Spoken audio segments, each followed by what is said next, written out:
Therapy 911 and the Roll Call Room podcast present Steph and Nick's Straight Talk, Stop the Stigma. Join us every Sunday at 7 p.m. Eastern Standard Time on Facebook Live. It's real, it's raw, it's uncensored. And now, here are your hosts, Steph and Nick.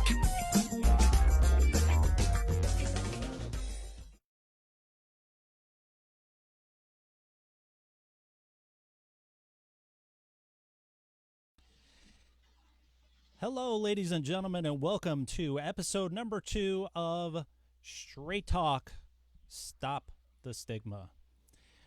I am one of your hosts, Nick, and my co-host, Steph, from Steph Therapy 911, and Nick from the Roll Call Room podcast. We welcome you to episode 2, and thank you for tuning in on a Sunday at 7 p.m. Eastern Standard Time, where we will be every single Sunday. Starting next Sunday, some housekeeping stuff. Starting next Sunday, we will be going live from our new Facebook page, Straight Talk, Stop the Stigma. Steph, would you like to introduce our 2 guests for the evening? Absolutely. I'm Steph, and actually, while we were waiting to go live, Janice had asked how I got these rockin' headsets to match the pink shirt, and the infamous bucket still remains with the yellow brick road. So this week we will be raising bucket money for the care of police suicide survivors, which Janice McCarthy will get into and be introducing our guests. But just want to kind of go over very quickly. So I had talked about in my office the Wizard of Oz and the importance of that, and my first patient being an older gentleman and quite nasty and what have you. And when he used to yell, you just shook, and then I realized that when you pulled the curtain, truly was this gentle old man that would give you the shirt off his back. And then I realized that the only thing a cop wants to do at the end of the day is go home, Dorothy, most loyal canine, Toto. And that these guys don't know if they have the heart, the brains, the courage to do what's going to be asked of them. And that somehow or another, I ended up as Glinda. That is my job to watch over them. So hence how the Wizard of Oz. So I rocked the pink headsets knowing that the story was going to be told. So I thought, all right. So it is really an honor today. There's so many different stressors right now going on in law enforcement, and one of the biggest ones in my career has been the fight for workers' compensation, the acknowledgement of the psychological injury, and not just in New Jersey where I'm practicing, but truly all over the country. So I'd like to first introduce Scott Tashjy. Scott is the founder of the Tashjy law firm. He's represented police officers, firefighters, teachers, and municipal workers in personal injury, workers' compensation, and pension appeal matters for the past 30 years. And next to him, although I don't know how your guys' screens are, but next to him on my screen is Janice McCarthy. And I want to kind of start off by telling you that Janice and I met probably 8-9 years ago. We met at a conference in Austin where she and I were both lecturing in the same section, and she and I had never met. And I remember, I've kind of seasoned and have listened to people for a lot of years and been hardened and just think that most people are full of shit. So I kind of tune out most of the time, and I resent having to show up to the fucking things anyway because nothing ever gets done. Somebody's going to be keeping track of my bucket. And by the way, today my bucket is sponsored by Sarah. So shout out to you, Sarah. You're going to go fucking broke today. So, so that's... My bucket is sponsored by me. I'm going to sponsor my own bucket. Actually, my book is going to sponsor my bucket. So I plan on spending a lot of my own money to donate. So that's for you, Janice. Great cause. Yeah. So, so Janice actually was lecturing. We were in Austin, Texas, and I was listening to her, and I had never heard anybody that got it, that totally got how fucked up the system is, the battles, the years to have to deal with it, And truthfully, the internal stressors that these men and women on the job go through, and how a physical injury is the only acceptable injury, that the psychological just doesn't seem to count. Yeah. And quite honestly, the workers' compensation issues that they become the secondary trauma to the injury. So, I am, I mean, Scott will certainly tell you, as well as any patient that's ever seen me, is that I am the most hated person in the workers' compensation field. And under no circumstances will they ever authorize me to see anybody. But I will also tell you that I have named them as the secondary trauma to dealing with my patients, because personally, I don't give a shit. I'll see them pro bono, which I do, and I will take care of them, but I will never be fucking owned. So Janice, so when we were doing today's workers' comp, and Janice and I just reconnected when we just testified in Miami in February. Hopefully get something accomplished, but one never knows.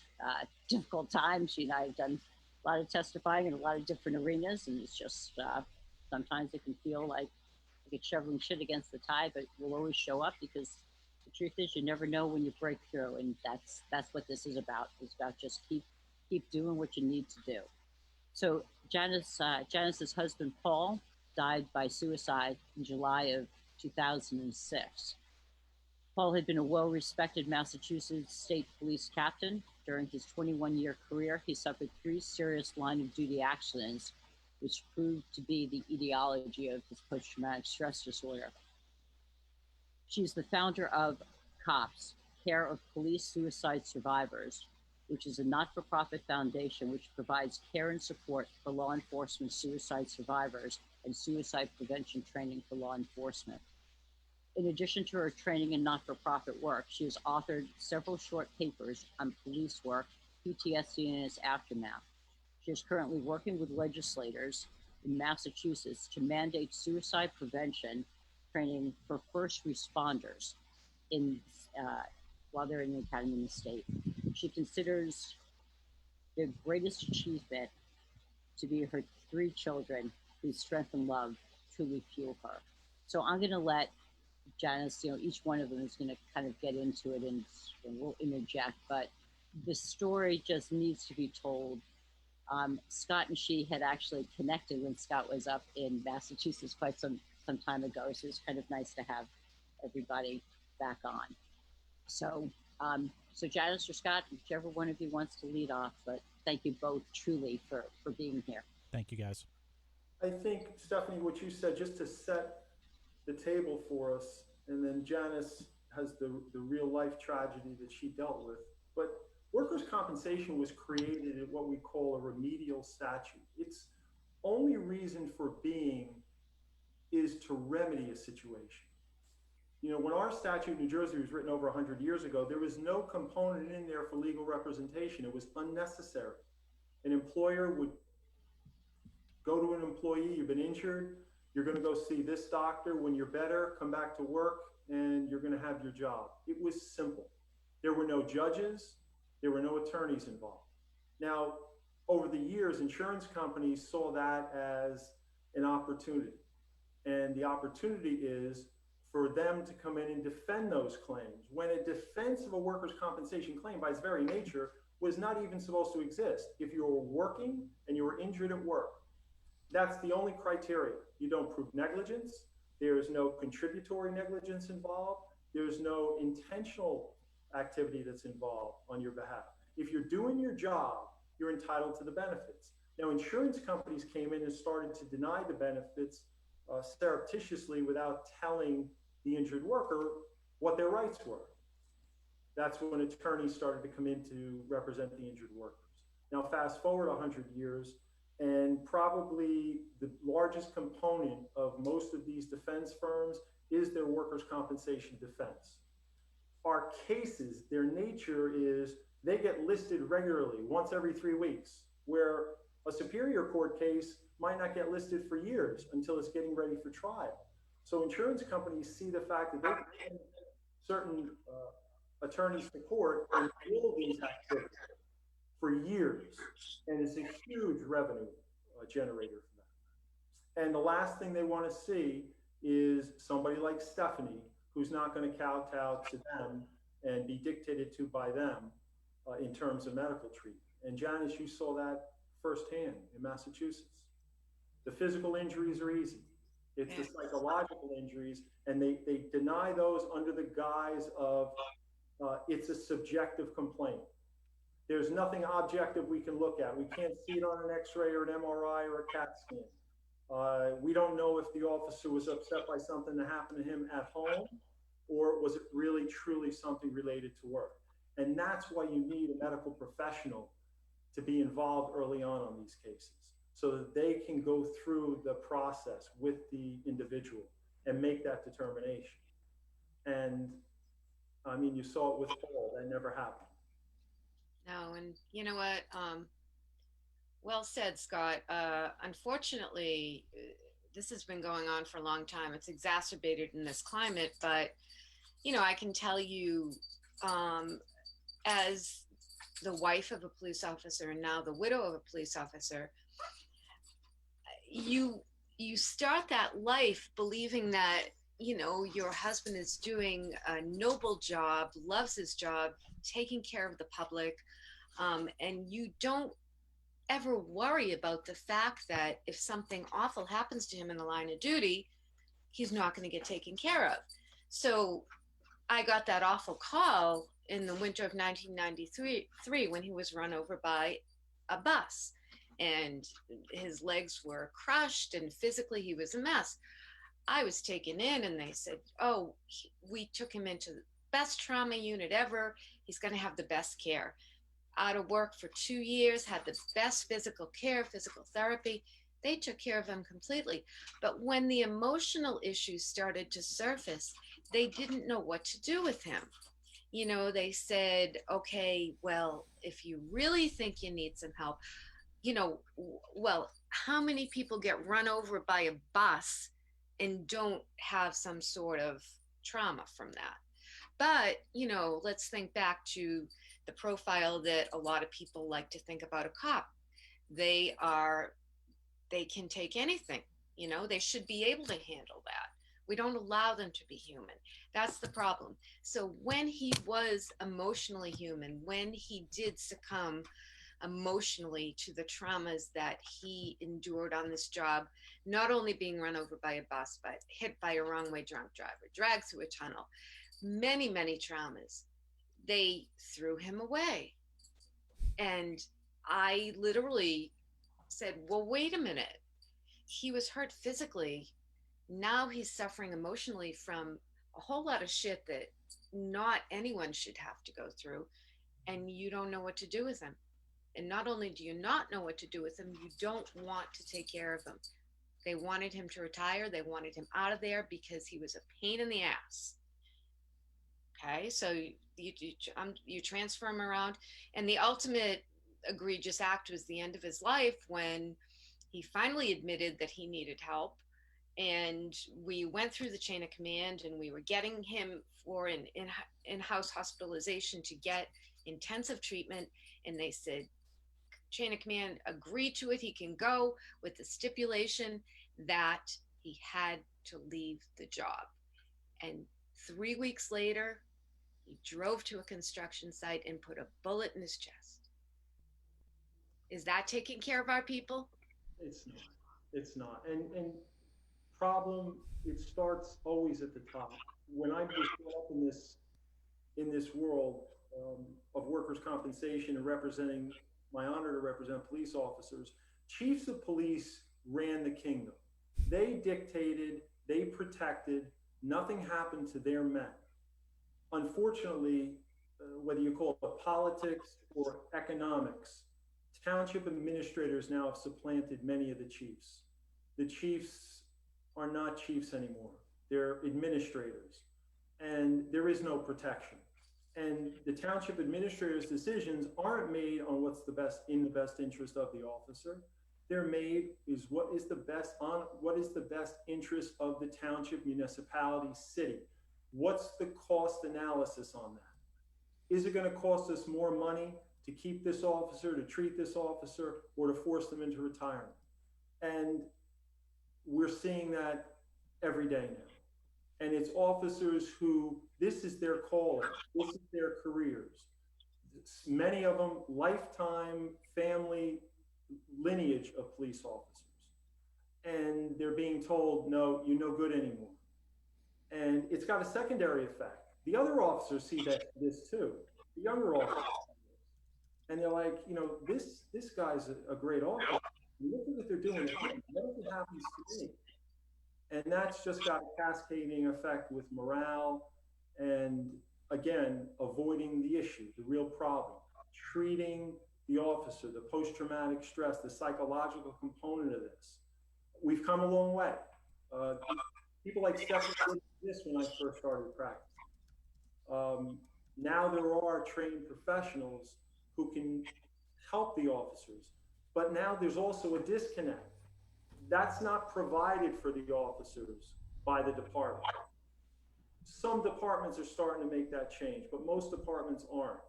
And the only way they can do that is if they get their foot in the door before the insurance adjuster does. Because as soon as the insurance adjuster does and sees my client went to Stephanie Samuels, a letter gets generated out of that office that she's no longer authorized to treat my client. Now, is she unqualified to treat the client? Absolutely not. She's probably the most qualified person to treat the client. The only reason goes back to a cost analysis. They believe it's going to cost them more money to have Stephanie treat them. Now, I've dealt with hundreds of psychologists, psychiatrists. We're not talking about huge differentials in cost. Their objection is really code for, we don't want someone we can't control, meaning Stephanie, and we don't want somebody who we can't dictate to in terms of length of treatment and type of treatment. Now think about that for a second. You have an insurance person with no medical training making these decisions on a police officer's life, and it affects not only his life, but his family's life, the other officers that he or she works with. This is what the system has become. Now, there are ways to get through this, and we've been able to do that, but it's a battle from day one. So the police officer who sits there and says, look, I'm not going to say anything about this. Majority of my officers have a dozen claims they never filed because that's not in their makeup. That's not what they do, file claims in workers' compensation. But with psychological issues, you need to get it documented right away, whether you do it through workers' compensation or you find and seek out a professional like Stephanie to document it. When you go into a hospital after a shooting, they'll just look at you for 5 minutes and discharge you, and then they'll take your service weapon. And some of these departments want all the other weapons. Well, the officer hasn't been appropriately evaluated yet. You have no basis to make that decision. The departments need to set up this crisis management from the very outset instead of sticking their heads in the sand. And again, I had more hope for this years ago when the chiefs ran it. I spoke to chiefs. Stephanie's spoken to chiefs. They're all for it, but now it's out of their hands.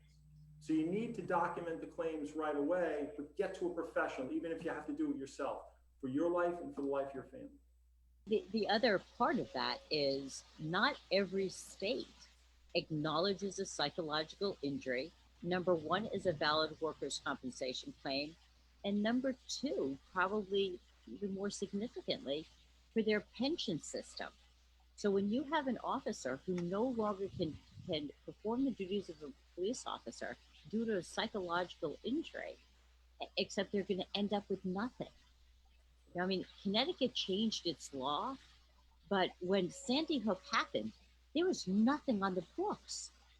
That is appalling. And the question then becomes, why isn't this done federally? Why is it that somebody in New Jersey should be taken care of better than somebody in another state? And the frustration of that is tremendous. I remember it's the legs. How can you get legislation federally for something like that? Who's going to support it? It affects all of us, and of course the police officers and their families, but it's not a large enough sampling for your congressman or senator to take up this torch and go forward. We can see it now. when police officers are under attack and there's nobody standing up to defend them. So you're right. Every state is autonomous. They don't want to be dictated to by the federal government. There is a federal workers' compensation system, but that's for federal workers. For local, state and local officers, that's all covered under the state workers' compensation. So the feds, I found out. Go ahead, Nick. I just got a comment from Karen from Blue Help. There is currently a bill before the U.S. House of Representatives to offer PSOB benefits to officers with emotional injuries and who die by suicide. It's the Public Safety Officer Support Act of 2020. So there is one in the U.S. House of Representatives currently. Thank you, Karen, for that. That's great. That is phenomenal. I want to touch on something that Janice said. Janice and Scott don't particularly know me. I'm a suicide survivor. I attempted to take my life as an officer last year, and I will tell you that the stigma of going to get help, or the stigma of what was going to happen to me if I did come forward, is exactly what both of you said. That's why I was shaking my head. I held on to that until I left the agency just this May. So no one in my agency knew what I had done. No one knew anything because I was petrified that they were going to take my gun and my badge. And in the Commonwealth of Virginia, there is no workers' compensation for PTSD. There is no disability. I would have been without a job, my family. And in the meantime, what I was doing was I was just destroying my home life. My home life was just a disaster because I couldn't tell my department. I was under medication. It was altering my way of thought process. It wasn't hindering my job. Like, I wasn't erratic at work or anything, but I needed my job to understand why I was taking sick leave when I was taking sick leave, or why I was, sick on the job sometimes. But there's that stigma that's attached to it where you don't want to come forward and you don't want to say anything about it because you don't know how your agency is going to act. And Steph and I, when we decided to do this show, it was because there aren't a lot of law enforcement suicide survivors that are coming out and saying this stuff. There's not a lot of us that are raising our hand and saying, hey, yeah, I almost killed myself. And for me, it wasn't the homicides. It wasn't the terrible scenes. It was the inside. It was the internal stuff that pushed me to the edge. So Scott and Janice, you guys are right on the money. Speaking from somebody that was in law enforcement for almost 20 years, that's the big issue right now. Is that stigma that's attached to it. Nick, can I ask you? I'm sorry to interrupt. Yeah. Can I ask you what your feeling was as far as the command staff in your department?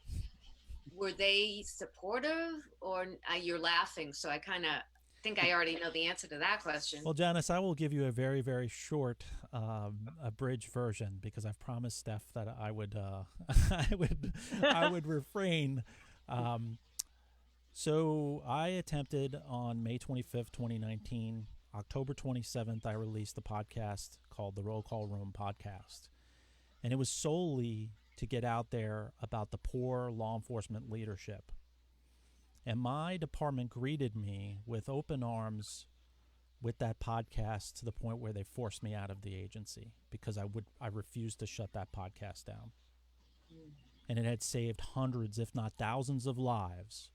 I've got emails. I gave them to my chief. I said, hey, listen, I'm not going to shut this podcast down. I got people that are emailing me saying, hey, I'm going to get help. I'm using Copline. I'm using Blue Help. I'm using all these resources. Why would we shut that down? And they forced me out of the agency 8 days before the end of my probation. Oh, That's how I was greeted.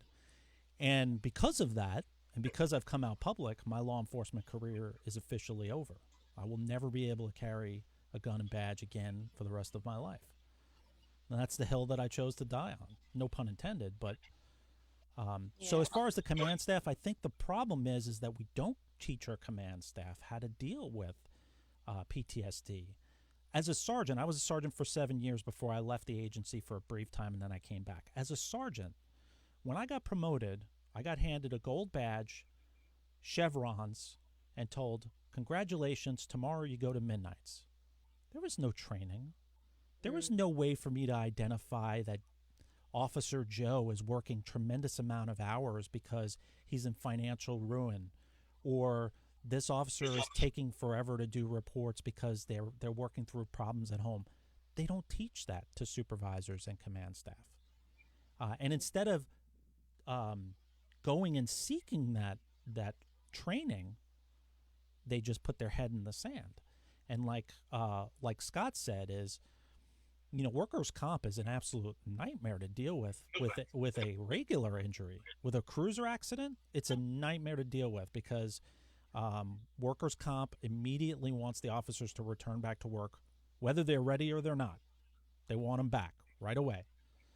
So as a supervisor, that's all you're doing is you're calling the officers and you're like, you coming back tomorrow? You ready? So could you imagine PTSD or somebody coming to you saying that they're depressed or anything? It's just, so my long-winded answer is that they're just ill-equipped. A lot of them are ill-equipped. And it's very common. I mean, unfortunately, I really believe it's one of the biggest problems in that huge. If they can, if they make an example from the top down, I've spoken at IACP where I've said to them, a silly question, but give me a show of hands. How many of you in this audience have, seasonal allergies? Everyone raises their hand. How many of you have, eczema? Hands go up. How many of you have anxiety? Nobody. Depression? Nobody. And it's a lie. PTSD. And I go, I'm calling bullshit on you. Yeah. And you know what? If you cannot own it for yourselves, how can you take care of your people? Here's the better thing, Janice, and I speak about this a lot on my show, and I speak about it a little bit in my book, which is the big thing now is tourniquets for law enforcement officers. You see a lot of officers on their outer carry vests, they have tourniquets. They're saving officer lives, and that's one of the reasons why we don't have as many line of duty deaths is because we're doing triage right in the field. Officer gets shot, mortal injury, you put that tourniquet on, so on and so forth. You get a call for service that there is an officer down. Everybody in the county, city, wherever you work is going balls to the walls to that place. But you say in the locker room that you're depressed and you're thinking about killing yourself, everybody takes 20 steps away from you like you got COVID. And that's where we're falling short. But on the flip side, and Steph and I were talking about this the last episode, the millennial generation that's coming into this profession is changing that stigma because they have grown up around suicide. They have grown up around their idols dying from suicide and drug overdoses. So they're not scared to turn around and go, hey, I don't feel right, and this isn't right.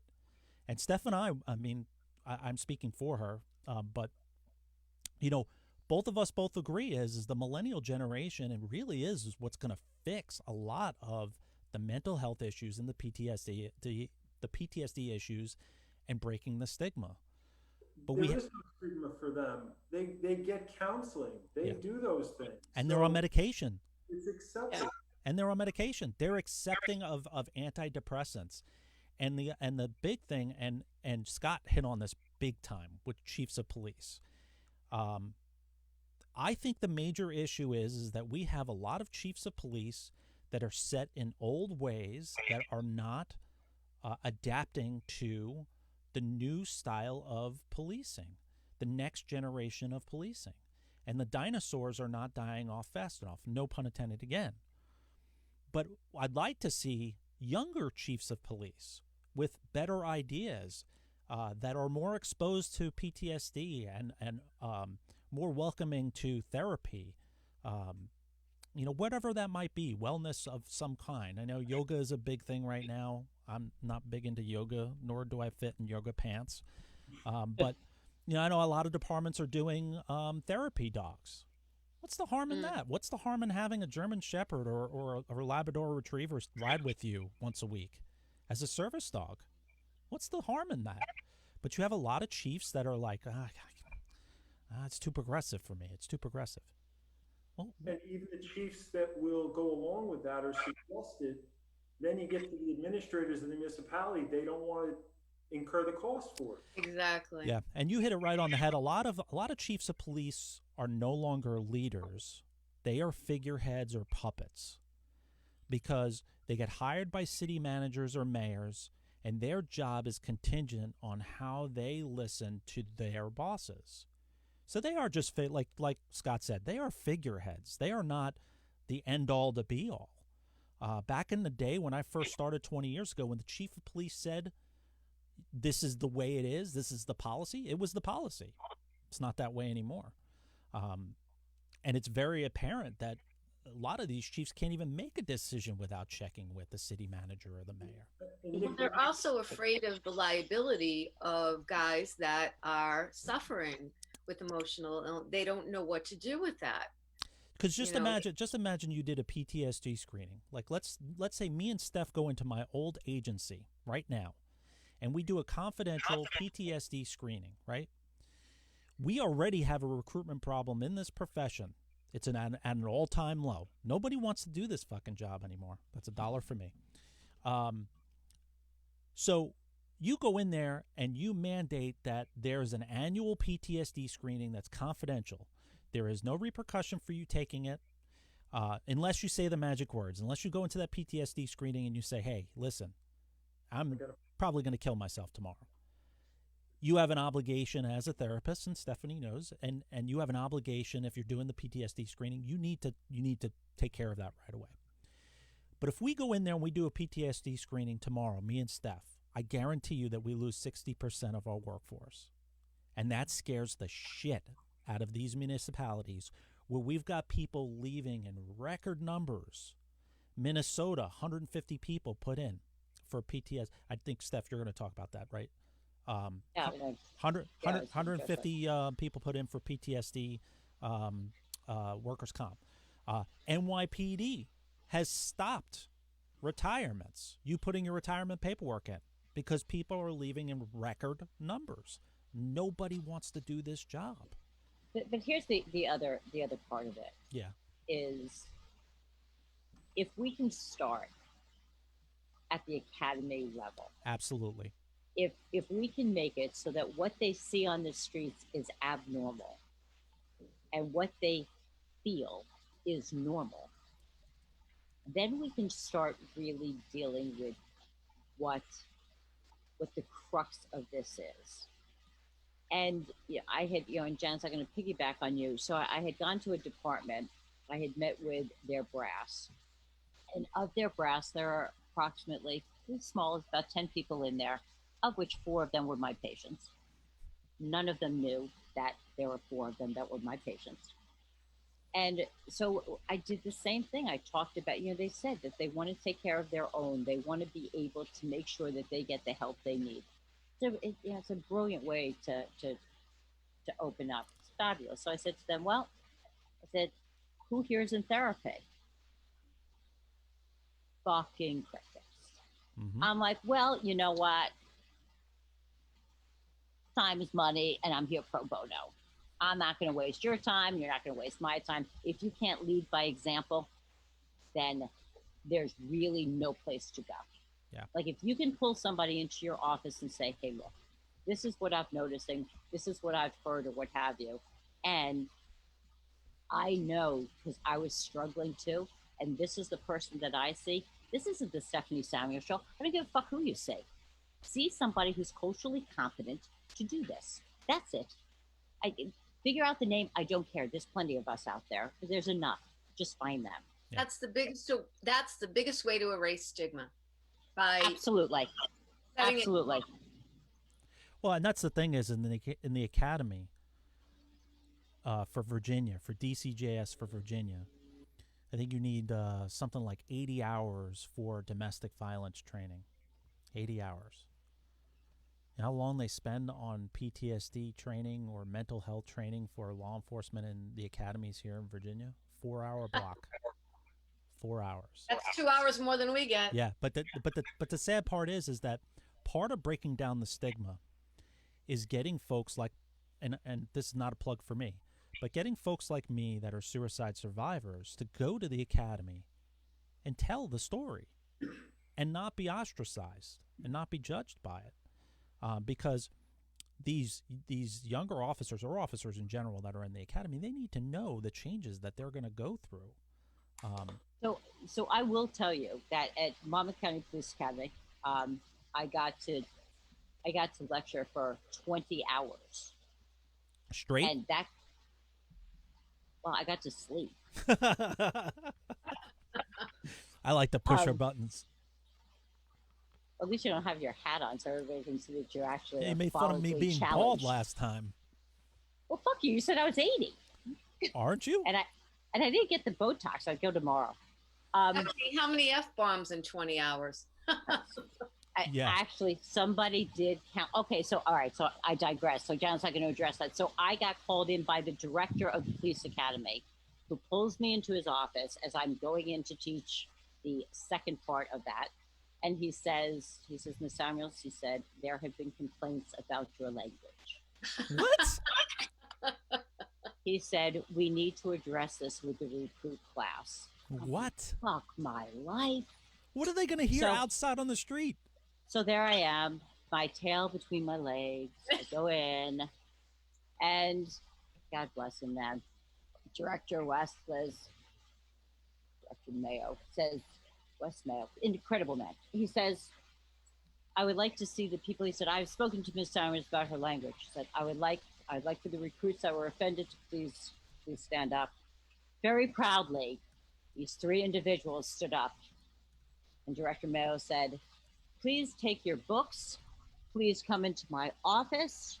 If you can't handle Ms. Samuel's language while you're in here, you have no right to be on the streets. Good. Let's go. Yeah.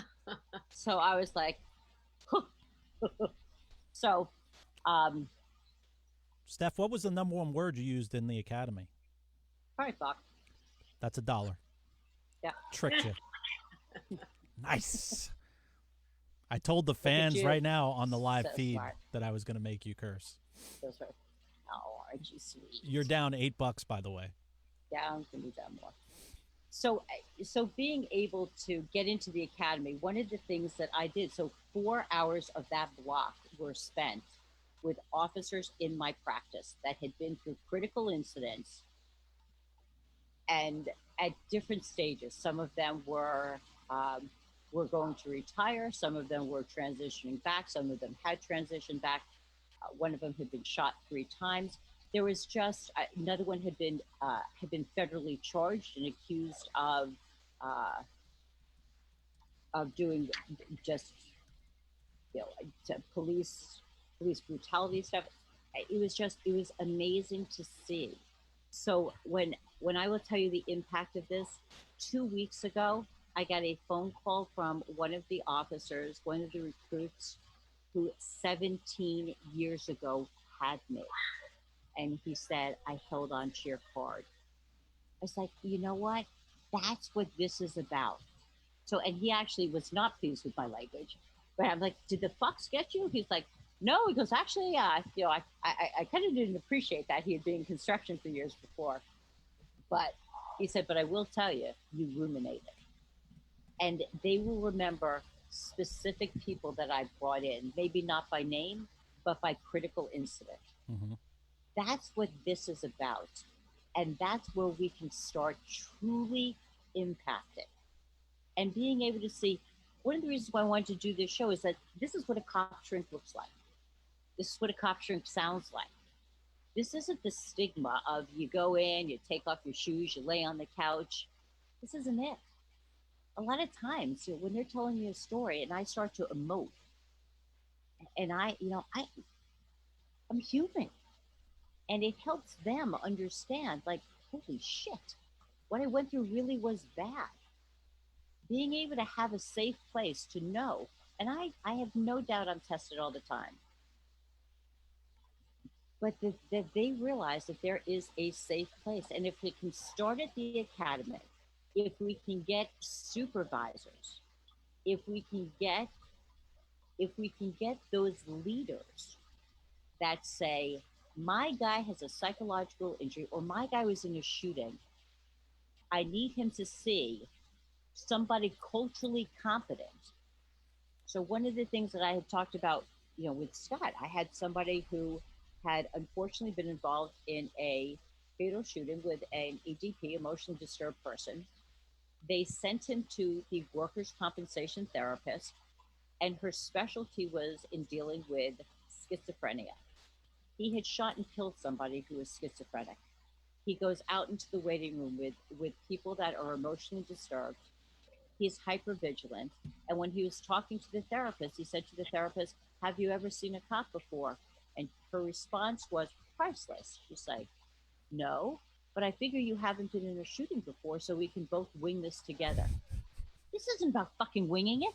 This is their goddamn lives. I mean, where the fuck do you get off winging this? And we need to be able to empower them. So I have had wonderful chiefs who are leaders who will put in writing, they will direct care, and they will say, you will send them to culturally competent therapists, you know, whomever, and that's who it's going to be. And to piggyback on the federal government, that has fucking pissed me off too. So that they have the officers who are involved in critical incidents go through their EAP. They get 6 sessions, and after that, they're on their own through their own insurance. And there's a whole conflict that goes on with that. So it's looking at these different pieces and saying, okay, what can be done? And that's also really important. So what we know that can be done is and is in people's control is let's go ahead and let's set up time in the police academy. Not the suck up fuck up move up theory, not just politically correct to be able to get into the academy. Hey, it's a favor. My buddy's a shrink. Let's get them in there. Let's get the people that actually know what the hell they're doing, because they'll spend how much time in the academy talking about suicide, but not for the officer. They'll deal with that for the suspects. How do you deal with somebody who's going to kill themselves? They don't ever talk about how comfortable are you saying to somebody, are you thinking of killing yourself? I don't give a fuck if you're going to hurt yourself. I want the answer to the question that I'm going to ask. And the question is not, are you going to hurt yourself? Are you thinking of killing yourself? Because if you are, I'm not leaving you. You will never be left. And I will tell you that if you can ask that question, that simple question that people don't normally lie. Because once it is okay to talk about it and you make it okay, they'll talk. Janice, what's been your experience? Pretty much the same. I mean, if you, looking back, wish I had known all this stuff, but if you do ask someone that very blatant question, it shows that you care about them. It shows that you are listening to them, and it's relief for them. There are a lot of things that people will say right before they are considering suicide, and they all kind of pan out to be true. Um, but you don't know them until after the fact, unfortunately, unless we train people. And that's why it's really important to train these officers about their own mental health, not only their own, but their partners, and knowing what to look for. If one of their partners is going through a shitty divorce, or, it, you have to keep your eyes and ears open and be given the tools to intervene, instead of someone saying, oh, you're just being, a pain in the ass. And that's the other thing, is that people are afraid to ask the question because they don't know what to do. Well, Jesus Christ, I don't know what to do half the fucking time, but I do know what not to do. I don't have all the answers, but I certainly know not to leave them alone. Well, you know I what? know. Go ahead, Scott. That is an excellent point, because you hurt your leg. They can send you to a dozen different orthopedics. And for the most part, the orthopedics have the same training. It can deal with leg injuries. There's not going to be much of an issue. If they send you to the cheapest one, well, it's not what we exactly want, but we'll deal with it. But when you're talking about critical care and suicide issues, maybe we need a new classification for psychologists and psychiatrists who are trained, they have the experience of dealing with these critical care issues, then you can identify them. And then the legislation can say that the officer has to be sent to somebody certified in critical care issues. Because if you give them the opportunity to send to whoever they want to send to, they're going to send to the cheapest, they're going to send to the pediatric psychologist, as opposed to somebody involved in critical care. First, we need to identify who those people are, who's trained out there to do this for officers and the officer's family. Stephanie hit on a great point. We're not in the 80s or the 70s anymore. There's not that delineation where you leave the house, everything that happens to you at work is compartmentalized, and we deal with that when you're at work.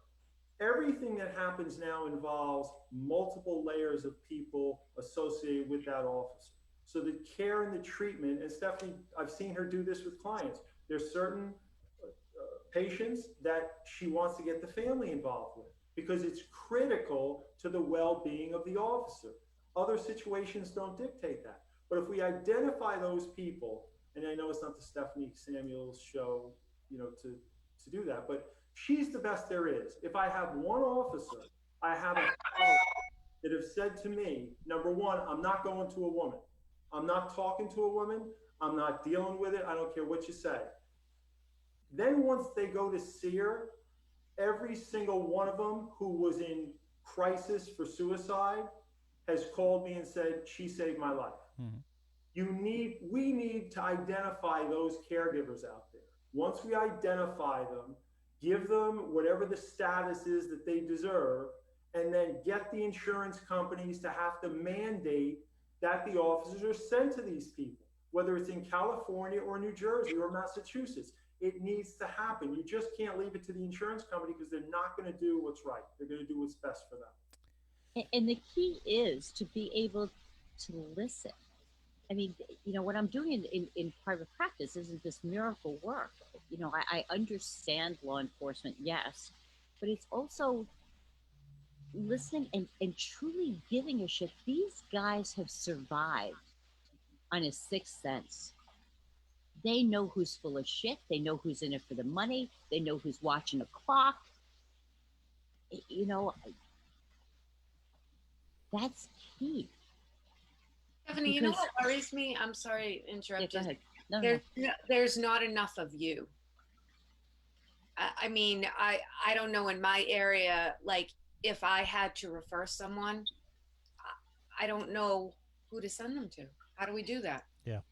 So there are board certified psychologists with police. I mean, there's a whole police and public safety psychology.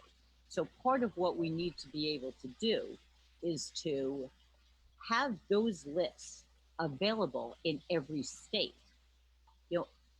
And part of the reason for this podcast is there's so many different organizations and things available. We need to have a centralized location that people can get facts, not opinions. Everybody's got a goddamn opinion.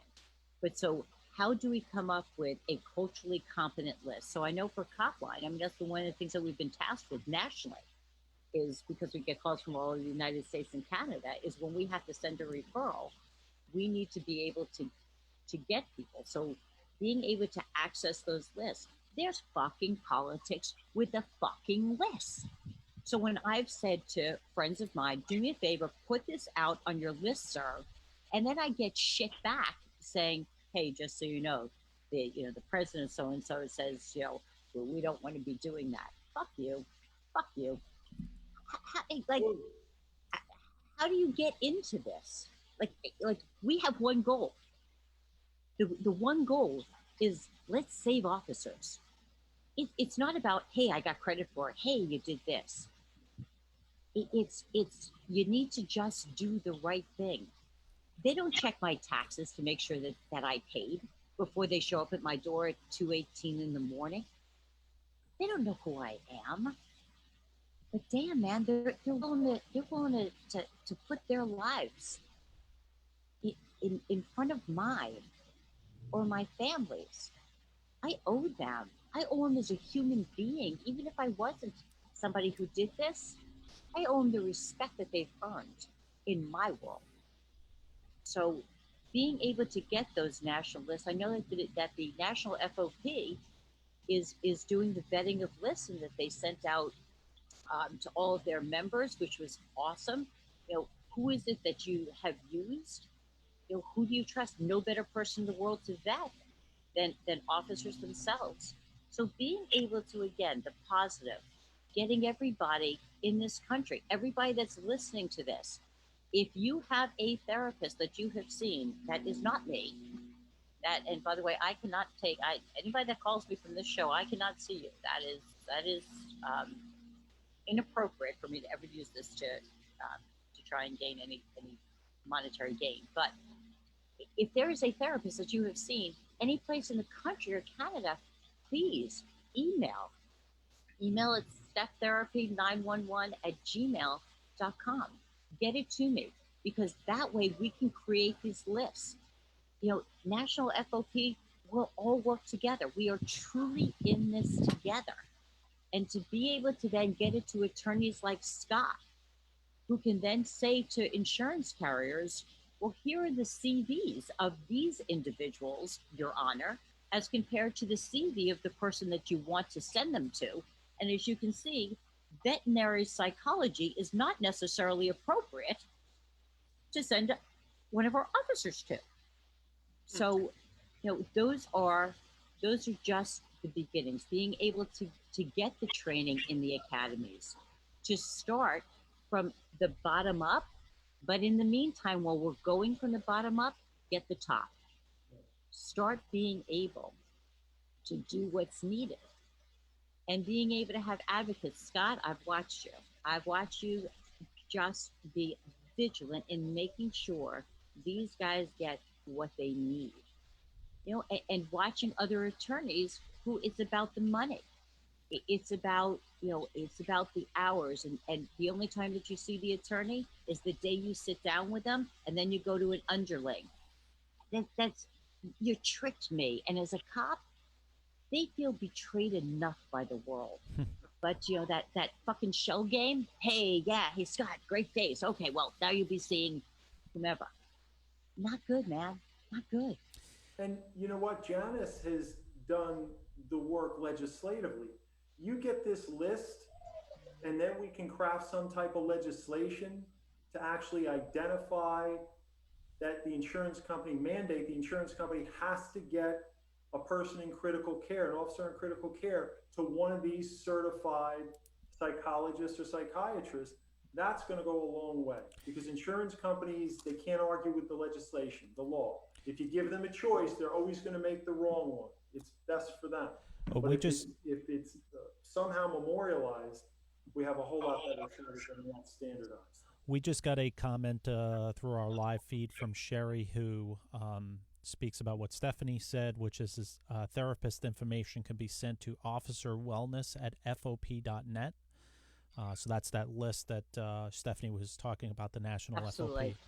FOP. And Sherry has also been vigilant in doing this. It's just, working with everybody who's making a difference. This is what it's about. So awesome, Sherry. So before we wrap it up, I'm going to pose to our two guests, where would you like to see us go in the next year or two with law enforcement PTSD and suicide prevention and breaking the stigma? So I pose that to Janice first, and then Scott, you drew the lucky straw. You get to listen first. Well, thanks for having me on. I mean, this is such a needed topic, and unfortunately, I think where we do have to go moving forward is factoring in the climate that we're dealing with right now. Because we have the best intentions of getting the help for these officers, but if we are going to hit a wave against us, it's going to be hard to deal with. In addition to the fact that the current climate is going to exacerbate the stress and the PTSD that these guys are going to be suffering from. So I don't really know that we have wrapped our heads around it yet. And Steph, you had mentioned earlier that it seems like this has legs, and the public sentiment, anti-police sentiment, is just seems pretty deeply entrenched. I think we have to factor that in to how we move forward. However we do that, I wish I knew. Yeah. We just got a message again from Karen. Before we go to you, Scott, we got a message from Karen from Blue Help again, which is www.first1sthelp.net offers national and local resources to start with, which is added daily. More are added daily. So that's www.1sthelp.net. So, Scott, I pose the same question to you, sir. I think we have to, as Janice said, we have to put the context of what we're living through right now. People refer to the idea of that thin blue line. And, in my town in Manasquan, there were some issues. They want to take that off the street. And people came out of their homes to stand on the road so that wouldn't happen. Now, there's a lot of misunderstanding with that. The thin blue line, it separates us from, people don't understand just how close to losing complete control of this society we are at right now. I never thought we could get to a point that we're at in terms of the disrespect for police officers, for any authority at all, for no apparent reason. You want to destroy history, you do it at your own peril. But with regard to law enforcement officers, and like Janice says, this adds to the trauma. This adds to the uncertainty. It adds to the stressors. Their families are under attack now. It's not just the officers. The 10-year-old kid who goes to middle school hears it from other kids that your father's a cop, and he starts to get ostracized. This is unprecedented. We've never seen this before. So the information that Nick and Steph are passing on tonight, especially with regard to the websites, it's essential. We need to identify people that can help officers and their families. And if we can get them that information, it's going to save lives. And I think that's, at this stage, we're in a triage. We have to do that right now. And then look to the institutional change later on when sanity starts to return to the society. And we can do that. That is something that can be done immediately. And Karen and Sherry, thank you for adding to that, is to be able to have the resources that officers who are struggling can go to, that have already been vetted, and through Copline, where we are only referring to culturally competent therapists that understand the concerns and the importance of confidentiality, so that officers can get the help they need without the fear of retaliatory action. So, that no matter what's going on in society, and the difficulties right now with legislation or what have you, what we can at least give today is a safe places to go get the resources that are needed to be able to help of what's going to be a marathon. This is not going to be, a sprint. So we are here for the marathon, and whatever is needed, and that's why we're on the podcast, is to make sure that we can give the resources so that we can all do the marathon. Some of us, I might be the one on the sideline giving you water, but damn it, I'll make sure that you have water. Just run by. So, thank you. So, Steph, was that your 2-minute wrap up? I actually I'm going to take another 30 seconds to just truly thank both Scott and Janice for coming on. When we started talking about what we were going to do, and this became the topic, and all I wanted was to be able to get two people who I respect, who understand this on such a deep level, and I'm truly honored and humbled that you both took your time to come, and thank you both for always being part of the solution and not the problem. Thank you for having me. So for my 2-minute wrap up, the only thing that I do want to say is that since July 3rd, there have been 10 suicides from law enforcement. One of the things that is critical to us right now is leadership, like Scott said. A lot of things that we're seeing is we're seeing peacetime leaders in wartime, and they're buckling through the pressure of a lot of the stuff that we're going through. And that's lack of training, that's lack of just the gift of being a really, really good leader. And I've experienced that on both ends, working for good leaders and not. I will say that families also need to be brought into the mix, which is one of the major things that I pushed for when I was trying to get promoted to lieutenant, was during local training or in the academy, is having family members come in and prepare them as peer counselors as well. Because when they go home, that is the first line of defense. And I think a lot of times we have our family on the ride along, but with no training. And that's where we fall short in the law enforcement profession.